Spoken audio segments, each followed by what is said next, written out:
here we go. So it's another round of Ask FM questions. Here we go then. Real quick, personal question. What music do you like? I'm quite into my chill hop. Chills me out when I'm all angry about how the world's fucked up. Also, like old school hip hop. There's a real sort of vegan scene with all of that, and that's not the reason I like it, but I just like a fucking good beat, you know. It's into more like sort of old school NWA good. Just anything with good lyrics. I tell people I like Eminem, but a lot of people are like, like they've got this whole thing where like because he's a white guy, but I think his lyrics are very you get something new out of him each time, and they're good for when you split up with a girl, or they're good for when you life's going well, or when you're cycling or you're angry. So I like intelligent rap is good, rhythmic American poetry, because the British people aren't allowed to do it apparently. Yeah, let's move on from that because it's not really vegan. Is it important to be a good role model as a vegan? In what way? Is it important to be a good role model? Well, I just think like any sort of thing where you're like promoting some sort of altruism or like a good act, you should be a good role model. But what that can mean is two very different things. I think it's really good to look at Martin Luther King Jr. or like Malcolm X. They're two people who had very different techniques. So there's different ways of being a good role model. Malcolm X was firm.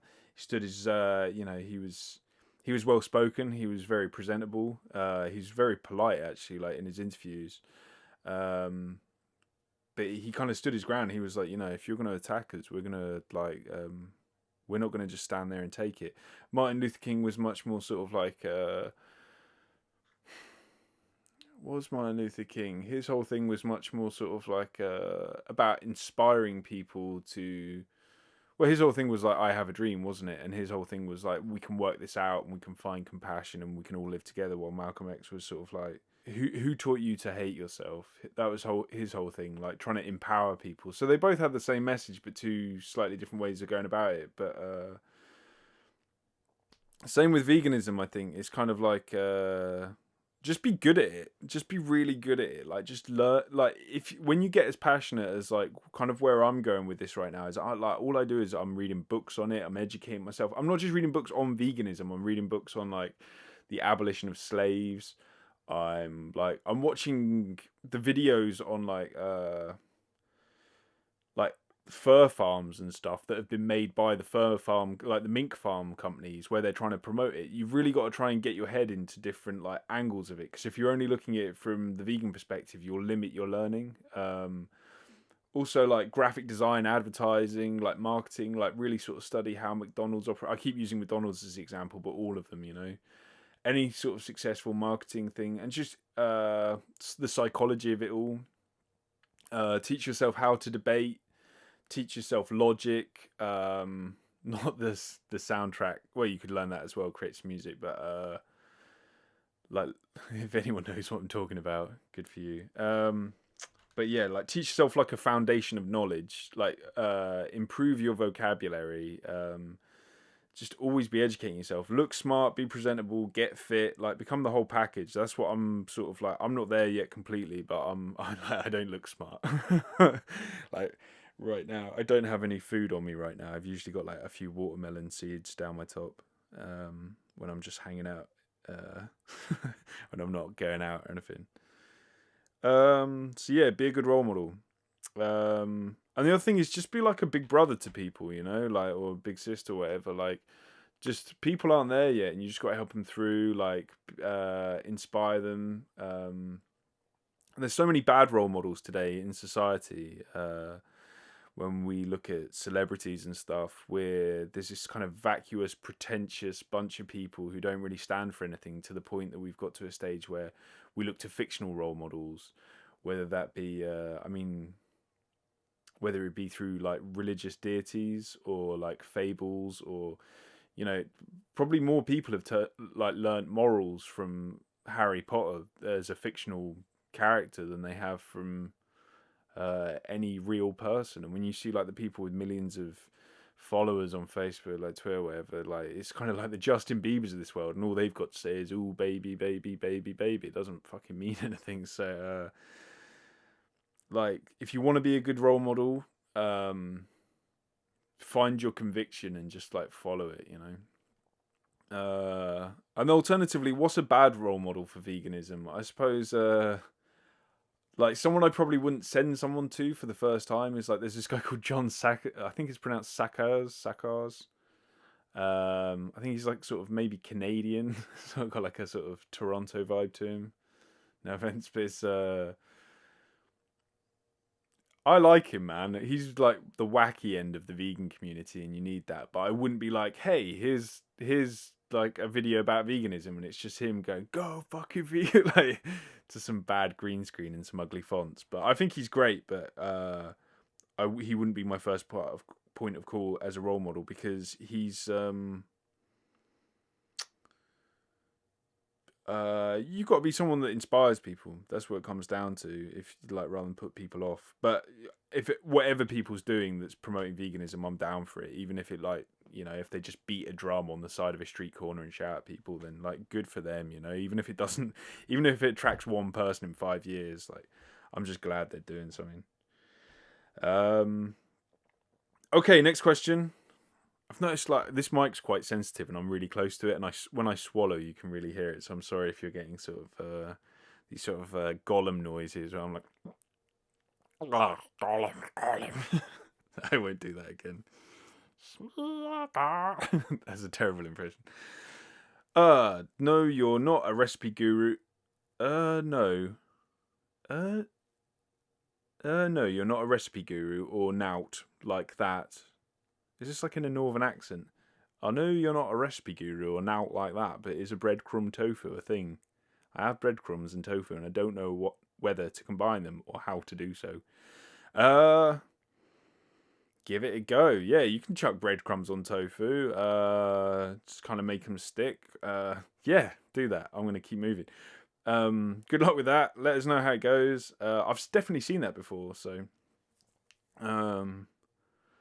First liker gets 25 likes and a follow, and the rest gets 2. Let's talk about this for a moment, even though this is just some generic bullshit.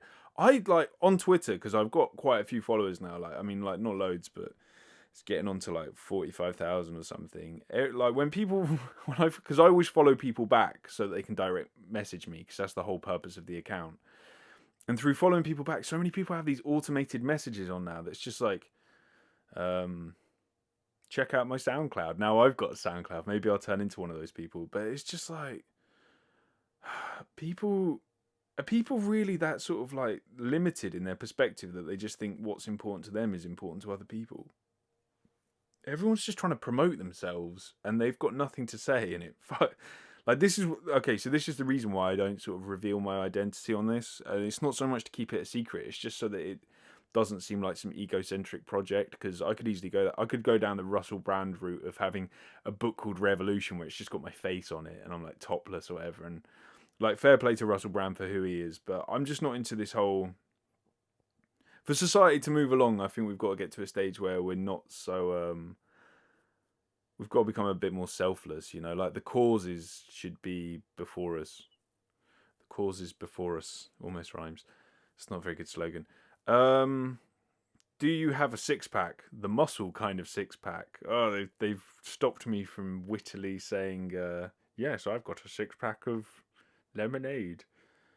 Yeah, everyone's got a six-pack, man. That's like, you'd probably like die of sort of the moment, like the wind would affect your organs. Everyone's got a six-pack. It's just. People like sumo wrestlers or those people who like the people who carry car tires for world records and stuff, they probably have massive six packs. You just don't see them because they're like padded out. But everyone's got a six pack. I think what you mean is like, is your six pack like cut visibly? Like, are you lean enough to see it? And like, no, I like going in the sea without a wetsuit on, and I'm like, I have a little bit of chub on me. I'm happy with that. I'm not. There's just like. Anorexia is like a male problem as well now. Everyone's just trying to copy these Photoshop people. It makes me sick. Like, if the people winning world records don't have a visible six pack, then that's not the way to go to be like a strong dude. Like, it's all, like there's probably pressure on guys now from like the Twilight series and stuff to all be like, what's his name, like Jacob or whatever. Like, oh yeah, here's my six pack. Um, yeah, I don't feel that pressure, you know. I like got a little got a little booger baby. That's what he said. I was with a girl for a while. He used to like when I had a bit of money, I got really into eating booger booger, which is a bit of product placement here. They don't sponsor me. I've actually contacted them, being like, oh, could we like work together? And I probably like straight after I asked them that, I tweeted something about like, oh, the animal holocaust, and I think they saw it and they were like, oh, we're not looking to work with anyone at the moment. So, but I ate a lot of their food, man. She'd always call it like a booger baby after I ate a load of them. But yeah, people need to be a bit less self conscious about their this whole idea of like living to have a visible six pack. I mean, it's kind of nice if you can do it, and it's nice to be lean, but it's not necessarily like if I wanted to lose weight, I could just stop eating and like go on a water fast for a week, and I could probably have a visible six pack. But I want to be healthy. I want to be able to be warm in the sea. Like I had a friend who did so much cycling once. He started getting bed sores, and he was just like always cold. Like he had to just wear lots of layers, and it was like he was so into cycling that he just like had no body fat on him. I just think that's not comfortable, you know. And like same with women, I like great if women have got a six pack and they work out and they're lean, and but I think it's all sexy, you know. But it's just it's not, especially if like a woman's gonna get pregnant or whatever. Like you want someone with a bit of fat on them, and like sexually as well. I just think it's more attractive, like if someone's got a bit of a cushion going on. And with this whole Instagram culture at the moment, that's people are really pushing for that. So yes, I have a six pack. If you mean, do I have a cut six pack? No, I've got a booger baby. Have a little booger baby, little booger twins, booger booger. If you haven't tried booger booger, it's like nicer than any chocolate you've ever had, and it's vegan, but it has casomorphine put in it, so it's the same addictive substance that is found in cheese. So it's the same addiction that you'd get from that, but it's vegan. Okay, are you a feminist, and how is your definition of feminism? God, I'm so bored of feminism right now. Feminism is just like, yeah, like we should be equal in our sexes in terms of like how we treat each other. It's obvious. I don't think you can. If you're a vegan, you're sort of a feminist by default because you sort of like you know, like you're already at a point where like you're not a speciesist, so feminism comes with that.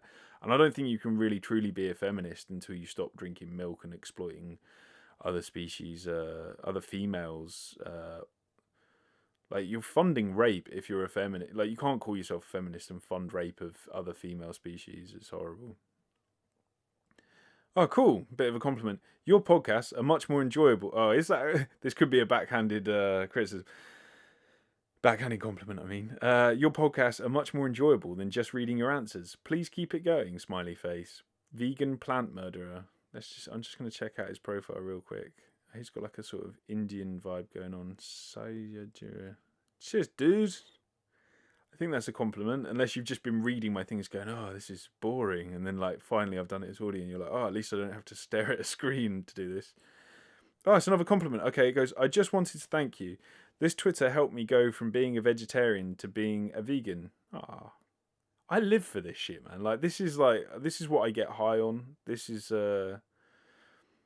turning vegetarians to vegan is better than drugs.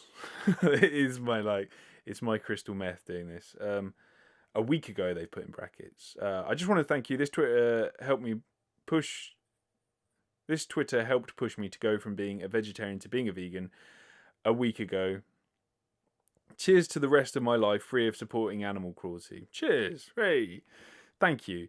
It hurt realising that even though I was a vegetarian, I was supporting terrible cruelty, but it was worth it. Yeah, that's the message I just want to put out there to people is like, you might think you're doing a good thing. And I used to do it. I used to judge everyone like, oh, you're eating meat. And I'd be sitting there eating like a little Baby Bell mini cheddar cheese thing. And just like, and I check the packaging. Like, I've been brought up to check the packaging. Like, oh, has it got animal in it? You know, like if it's got animal in it, then like, oh, that's not vegetarian. It's just like the thing comes out of a fucking animal that's like instead of feeding it to its calf. So I feel pretty stupid for being like that, and I don't think it is that painful. As soon as you get over it, the main thing to do is just not get so attached to an identity you have. Like I think some people get really attached to the word vegetarian. They're like, I am a vegetarian. I am a vegetarian. I am a vegetarian. And what happens is that, like, they'll lose that if they become vegan. They're like, oh, but I like the word. That's that thing that I am. I've written it on forums and I've told people I'm it. And it's like, you just got to keep going. Don't get attached to this concept of identity. And some people, like, I think people who've got really attached to one identity, like a trapeze artist, they suddenly let go of one thing and then they're suddenly midair and they want to grab the next trapeze so badly that they suddenly get all these tattoos of vegan all over their body, which is great and it's a really good way of having a talking point. But some people do it because when they let go of one identity, they're suddenly... It's the same reason some people wear hats. Like, some people have to wear a hat to a party just because they're a bit devoid of a personality, and, like, it's sort of like their way of being like, oh, it's the hat guy, Mr. Identity with a hat. That's a bit harsh. Not all people who wear hats do that, and not all people who have tattoos feel that way, but it's just something that I'm very aware of, that it's okay to just be, like, very free form with your identity, you know? Like, don't hold on to anything too hard, and don't grab the next thing so hard that it just becomes like the old thing again. Next question, how can I overcome... Oh, and just, yeah, thank you for that. It's always nice to get compliments. Wasn't really a question, though. It doesn't really belong here, does it? Should have direct messaged me. Such an arsehole. But yeah, thanks for the feedback. It's always... I really love hearing that. It's just like I've helped someone get to that next stage, and I've, like, been a catalyst for it, so thank you. How can I overcome that all my friends... Let's just keep a check on the time. 16 minutes in, I'm beasting this. Okay, let's see if I can do it in under half an hour. If you can, I think on SoundCloud or whatever, I'm going to put these out to some other platforms. Thanks for all the advice, by the way, on how to do podcasts from people, because I don't know what I'm doing, like, and your advice has been great. I'm going to try and put this out on some other formats, but like on SoundCloud, if you can leave in a comments thing any ideas for improving it, and also, like, if there's, like, a good time to hit, because I have no idea what people are willing to listen to. If this is way too long, if you'd like them to be 3 hours long. The way I imagine it is, if you've got, like, a commute to work, you can kind of save them if you want to listen to them, and it can help develop your sort of body of vegan knowledge. Also, a lot of Americans seem to like listening to, like, the British accent, which is cool. Although they always prefer the Australian accent. It's like, as soon as there's an Australian in the room, they're like, oh, like, they just sort of face palm you, like, out the way again, and it's like, oh, an Australian, even better. So, the fickle Americans. It's the whole... I think Harry Potter did that for us.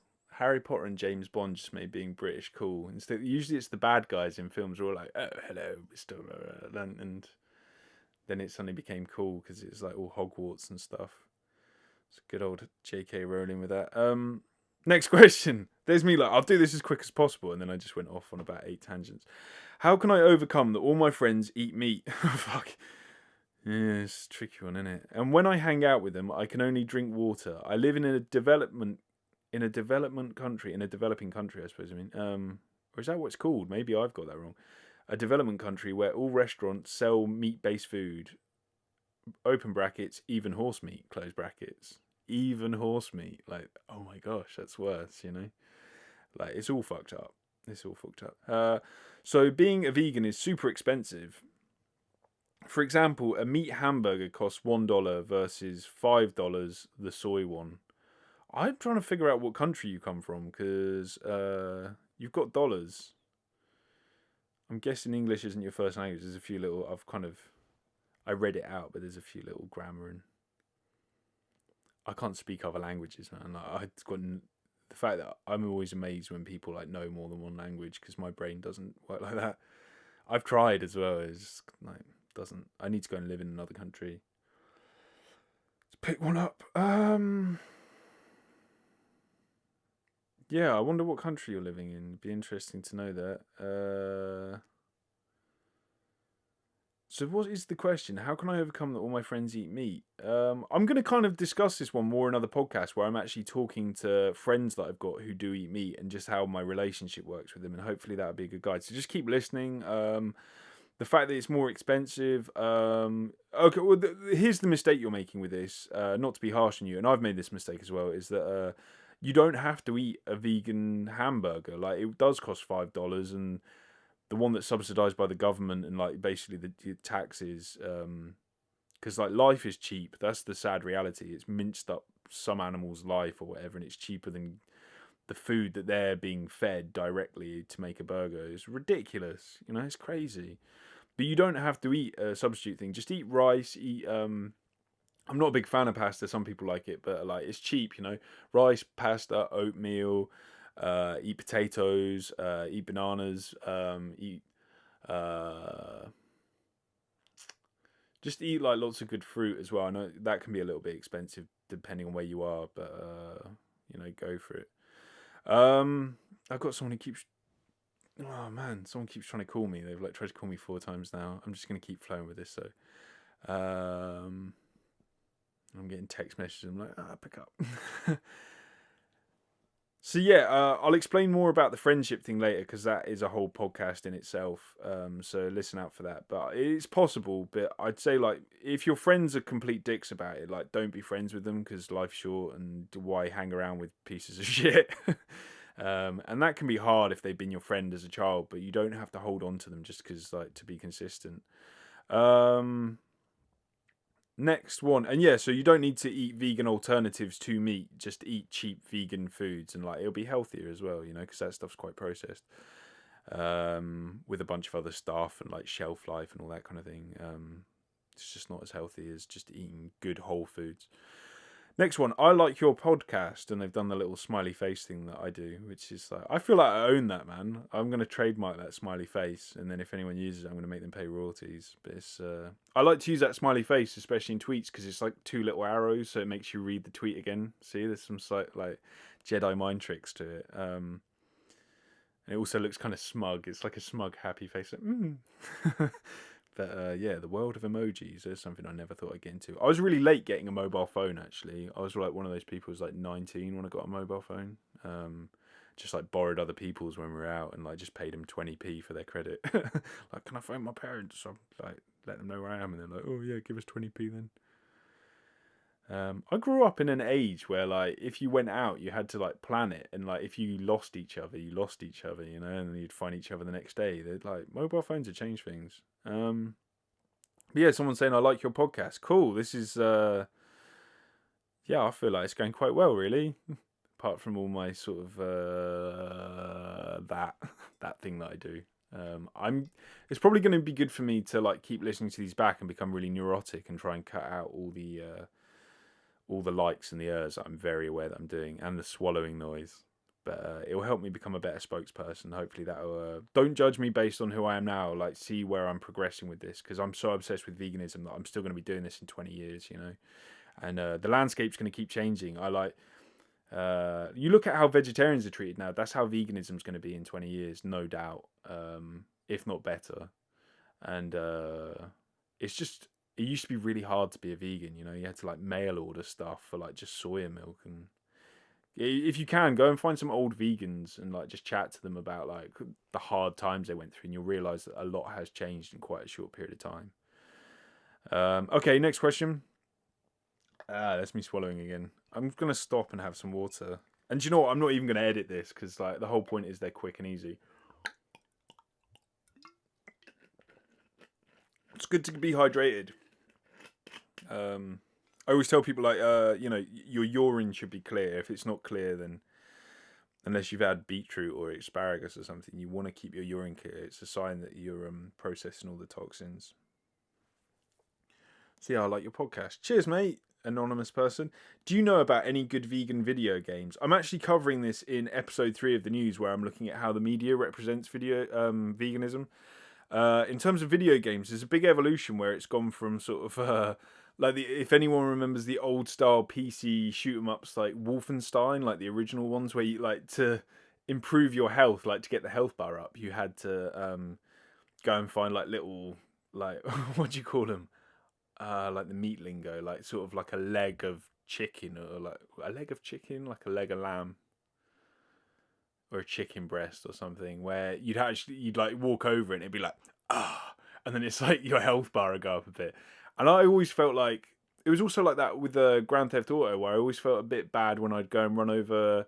There's like you get extra points for running over Hare Krishnas, and when I realised that they were all going Govinda, Govinda, Govinda, like Hare Krishna, and I was running them over, my mate found it really funny that I was running over people from my own religion, and I was just like, actually, I don't know how I feel about this. Like, it's all the people in orange robes. I say my own religion, the one that I grew up with, but I felt a little bit responsible. Whoa, this person's texted me like 17 times now.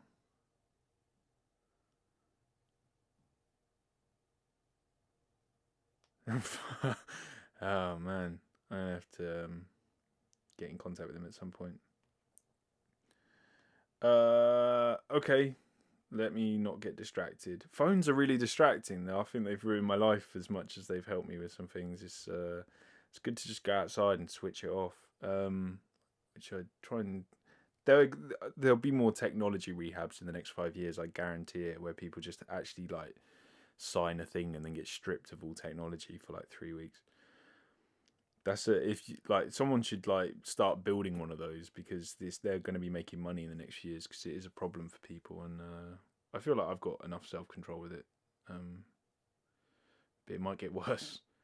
So yeah, vegan video games. Just to talk about vegan video games. One of the things I'll be talking about in episode 3 of the news on YouTube. If you haven't subscribed, subscribe and check out the episodes that are out at the moment. Yeah, one of the things that I talk about is the fact that there's in like GTA 5, you could actually go and get peyote. If you don't know what peyote is, it's sort of like a hallucinogenic cactus that you can like boil up, and it's part of like a sort of shamanistic ritual from Native American times, sort of like a Mexican kind of culture. And what happens is so in the game you can go and find those as like a little side mission sort of thing, as a part of the game, and each time you find one you can eat it, and then you become an animal, and the characters give a running commentary. So there's like clips where like they become a pig and they're like, oh my god, I eat bacon and I'm a pig, but pigs are all right. And like that's a long way away from Wolfenstein, when it was going around collecting sort of like 8-bit images of lamb leg, on the bone, chicken breasts or whatever, to represent health. But all video games are vegan, really, aren't they? I mean, even if you do one where like the old duck hunting game, or like space, I suppose some people would say like it sort of develops, or even Call of Duty where you're killing humans. Like, is that vegan? I don't know. Like, you're not doing it for real. It's a simulation. GTA is technically a psychopath simulation, so people need a release, I suppose, in the world that we're living in. That's why it's fun. Okay, next question. How are we doing for time? Oh, no, still under half an hour. Cool. Do you know about any good vegan video games? That's the one I've just read. Do you ever get the response, I'm going to die anyway, I may as well enjoy myself? If so, how do you respond? I think that's in response to like, oh, I might as well eat meat because I'll be dead one day. I always think it's really interesting, because that's quite an atheistic point of view, where it's kind of like, oh, there is no heaven, there's no consequences to my actions for me from a selfish point of view. I'll be dead one day. And can I just point out, like, I've said this on Twitter before, and I got all like Christians and stuff hating me, and a few Muslims and that. And I wasn't really taking a side with anyone. Oh, someone else calling me. I wasn't taking a side with atheists, because I'm not a like massive fan of like atheism. Also, I don't know. I don't feel aligned with atheists particularly, even though I sort of deny religions. There's kind of a third option I believe in that I'm not going to get into now. But what's really important is like when people go, oh, I'm going to be dead one day, there's no consequences, I'll enter into a nothingness, I might as well enjoy myself. The fact there's atheists who believe that and they still choose to be vegan, and there's a lot of vegan atheists because it's a kind of a logical way to live your life. I think it's a beautiful thing, because they're not doing it for the selfish reason of, oh, this will get me into heaven, or it's the right thing and therefore it will lead to good consequences. They're just doing it because it's right, and I think that's really nice. So then you've got the flip opposite of that, where you got people go, do you ever get the response, I'm going to die anyway, I may as well enjoy myself? If so, how do you respond? I just think like, I almost believe in a sort of scientific version of reincarnation, where it's just the same energy going round and round, and the idea is we just keep improving on the last lot, and even though we don't get to be us again, we'll come back in different forms, and but it won't be us, it'll be a different combination of different energies, and so I don't know, if someone's got this fundamental belief that like it's just a really pessimistic way to look at life, because it's all like, oh, what's the point in not punching a baby in the face if I'm going to die anyway, like, why not just take it to all extremes? And I think those people, the thing that people need to realize is that not eating meat is not a limitation on yourself. it's a liberation, not a limitation. It's one of those things where you go, I'm not going to do that anymore. You just go like, I'm not just going to like sit at home and masturbate all day, and then you improve your life. While some people be like, oh, but then I'd miss out on masturbating all day. And it's like, no, you don't understand. There's like, by not doing that, you're going to open yourself up to other things. So what those people don't realize yet is that they're not going to miss out on something. They're actually going to get more for themselves as well. These people keep testing me. Okay, next one's another compliment, it looks like. Really liking the podcast. You have some interesting stories. Would you do some stories only ones? Yeah, I'll do that. Tell some anecdotes and that. And I really like koans as well. I might do where I just sort of read koans, or I might even just like get other people's books that are out of copyright and just sit and read them as a bit of an audiobook. And I'll be doing an audiobook of my book when it gets published, Leaving the Caves. Keep bringing that up as a little plug for myself. But I don't think there's a book at the moment. Like I know, what's her name? Melanie thingy. Oh man, people and names. Melanie Light. This is another Google situation. I'm sorry. I've got her on my YouTube channel. I put like where I collected a load of speeches together. Let's go to the YouTube channel. Yeah, again, another little shout out for me. If you haven't got on the YouTube yet, it's kind of growing. So far, I've collected a lot of materials from all over the place and just sort of packaged it all so that someone can sit and watch them all, and it's lots of different perspectives on veganism. What is your name, Melanie? Melanie Joy. Joy and Light. I suppose, yeah, it's a nice name, isn't it? She talks about carnism, which is essentially just another word for speciesism, but she's invented her own little sort of take on it, and I think it's a good word. I've seen like people laugh at it on the internet who don't understand it, like, oh, carnism, oh, we've got another ism now. But yeah, Melanie Joy talks about it quite a lot, and she gives speeches, but I've never seen anyone, like, there aren't really any books about the psychology of why people won't become vegan and how to sort of like overcome that, and just talking about it in a broader sense. So I've written a book on that, and I've spent a lot of time thinking about it and chatting with psychologists, and like, and that's quite anecdotal as well. So there'll be an audiobook of that I'll be doing. That'll be slightly different from the book because the book has a lot of illustrations in it to sort of guide you through it. So I might have to freestyle to explain those bits. Oh man. Right, 2 more questions. Gonna aim for within 40 minutes. 8 minutes to do the next 2.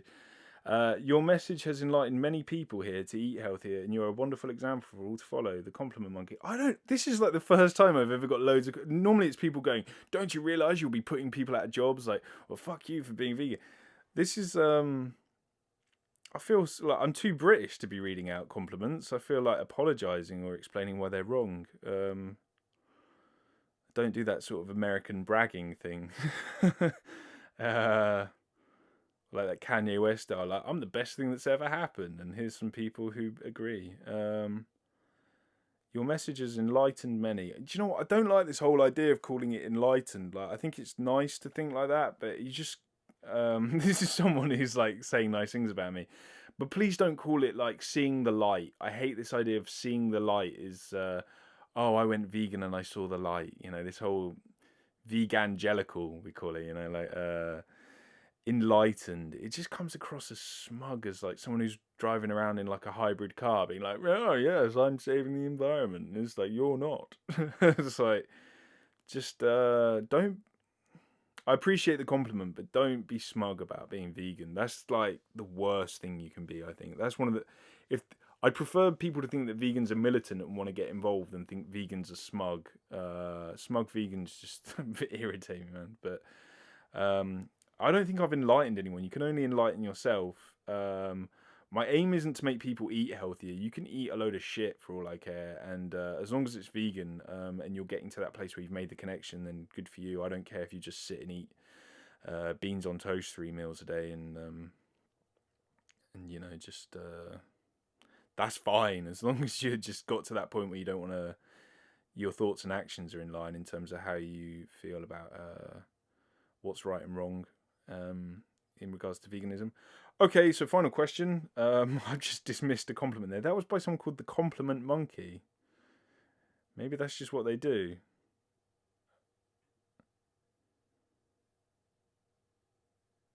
Oh, wow, weird account. They just sort of compliment everyone. Go away, stop calling me. Right, and not very professional. Again, listen to Colleen Patrick-Godreau. She does not swear. She's very organised. Her phone doesn't go off in the middle of it. She edits the stuff. She does her research. I'm just freestyling, man. I'm trying to make this. She doesn't drink water in the middle of it. I'm just going to give her a shout out every time something goes wrong because she's great. Like the joyful, she's called the joyful vegan, I think, on Twitter. She's got a really positive message, man. Like I've still got a bit of angst in me, I suppose. She's just very like she's on another level with it. Maybe I'll get to that point. Maybe that's not me. I don't know. What do you do when someone extremely attractive gives you something non-vegan? This is already great. And brackets fairly close brackets expensive as a gift. It's just like a big jar of caviar or something, like fish eggs. I don't know what that is. I said thanks, accepted it, and binned it later. No idea how I can tell her about me being vegan and the fact I binned it, really. Guess I really fucked up. Jesus. Wow, man, you're living in a weird space. Like, I don't find people that attractive if they think it's okay to abuse animals. So first off, you've got to get around this idea that just because someone's like got good symmetry to the way their cells developed in the womb, or the fact they've got like good skin, or they just don't smell bad, or they're just like, you know, they look like they could carry a baby, like you want them to be the mother of your baby or whatever. Don't let them use their attractiveness as a weapon. Like this whole idea that like just like sexism or speciesism, I think there's also like a let's create one, a attractivism. That doesn't work. But there's definitely a thing where like and you notice it like when you're going through school and it gets real cliquey, like people kind of band together, and there's this thing where like, oh, they're so good looking that it must be true because they said it. I kind of burp then as well. Again, listen to Colleen Patrick-Godreau. She does not burp on her podcast. So what do you do when someone extremely attractive gives you something non-vegan? It doesn't fucking matter. Like if they look like Quasimodo, treat them with the same level of respect because you're not a dick about it. You know, like just because you want to bang some girl, you shouldn't treat them differently. I hate this whole idea that there's girls who like go, oh, you know, they're always getting like buy one free pizzas, or they're being let out on the road by guys who want to fight. Like this whole idea that guys are going, hey, yeah, I'll let you out, and they're thinking like, oh, she was fit and I might get to fuck her one day, because like, what are they thinking, man? Like, what are you thinking? And here's the irony of the whole thing, because I think you said she right in this, yeah, like no idea how I can tell her. Girls don't like you if you bend over backwards for them. Like it's just a fact. Like this whole idea that girls like sort of bad guys. It's not the fact they like bad guys. They just don't want these weak ass people. Like this whole idea of, oh, I put my jacket in a puddle for you so you can step over it. I want like girls like guys who are just like, get in the fucking puddle. Like you walk in the puddle like everyone else. Like they want someone who's going to break them down a bit. And if you want to get with girls that are like, he didn't like my gift because it abused animals, then you're going to end up with some shitty kind of like gold digger personality girlfriend or whatever. And like, you probably deserve them because you're like going, oh, because they're attractive, I have to behave differently around them. Personally, here's what I would have done is if they gave me something non-vegan, I'd have been like, whoa, they're like, oh, maybe you didn't know, but I'm vegan actually. And they'd be like, oh, what's vegan? It's like, oh, I don't have things that come from exploited animals. And they're like, oh, but I spent a lot of money on this and I was just giving it. And just be like, oh, look, I appreciate the sentiment behind it, but I just find this gross because, like, don't you realise it's come from an animal? You might even turn them vegan. You might even change them a little bit and just kind of knock them down from this ugly, snooty. I'm hating on them a bit too much. You're the problem here. You're the one giving them that power because these women and men who are like good looking develop where they've always been good looking. And everyone treats them differently. They develop stanky ass personalities because everyone's like giving them some right just because genetically they have like a good, you know, like a straw jawline or like a big set of tits or whatever. And it's like, stop. If you treat people like that, you will create their ugly personalities. So like everyone needs to just cut this shit out. And I've like learned to do it. Like that whole thing where you like almost like fangirl, like you're like, oh my god, they're so beautiful, like, they can't do any wrong. You need to get past that thing, you know, where it's just like, where you can't see people's flaws anymore just because they're so good looking, like their personality flaws. Like getting into this whole thing where they're perfect, especially when they're like going and buying things that abuse animals, like, and that's why I can't find people attractive like that. If they're still at that point, I mean, like I can kind of pity them and I want to help them and educate them in it, but yeah, I don't want to get with people like that, because personality goes a much further way, and women get ugly when they get older, dude. Like, you're going to be there like trying to get a hard on with some woman who's not only like got a horrible personality and is all snooty and expects everything for her, but it's got to the point where she's you know, she ain't that good looking as well. She's just like some saggy old skin and some stanky personality. So, yeah, stop treating people like that. And you are the problem. Their personality is going to get worse if you keep doing it. So, I've got not a lot of sympathy for you there. I'm sorry.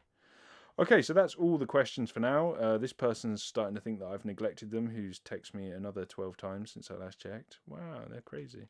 And, did I answer all the questions? Yeah, so there's another bunch of asked questions. Sorry that there was a lot of compliments in there. I'll get rid of them next time. But it's nice to know that I'm really addicted to it. I really, and not for, it's a good thing to be addicted to, just like you can get addicted to exercise or whatever. I'm really addicted to that feeling of knowing that I've helped someone become vegan, because it's so satisfying. It's so much more addictive than cigarettes or whiskey or and if you start to get into a rhythm of doing it, like, I advise everyone to get into a rhythm of counting how many people they've turned vegan and keep track of it. And like, let's get competitive over it. Like, I've got 3,700 in a year.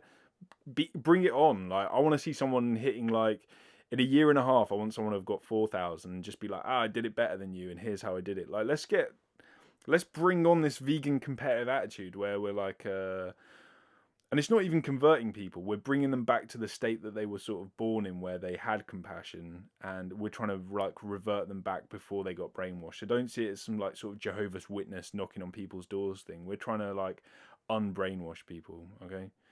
So yeah, that's it from me. Listen to Colleen Patrick-Godreau if you didn't like this podcast. She's much better at promoting veganism than me. And yeah, enjoy yourselves. There'll be another one. And yeah, give me some feedback on it. If it's too long, let me know. If you don't mind it being long, or if it could be longer, that's cool too.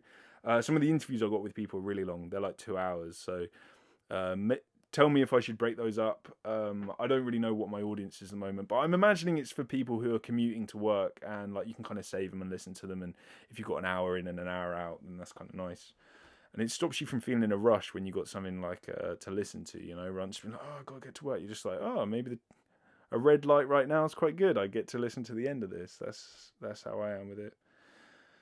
Yeah, check me out on YouTube. If you can, donate to this via PayPal. It's veganrevolution@live.com if you can do that. I'm spending it's like £8 or £9 a month now to host these podcasts. And if you have any advice on how to like promote podcasts or other formats to put them on, just let me know in the comments wherever that is. Okay, thanks very much. Have fun. Bye.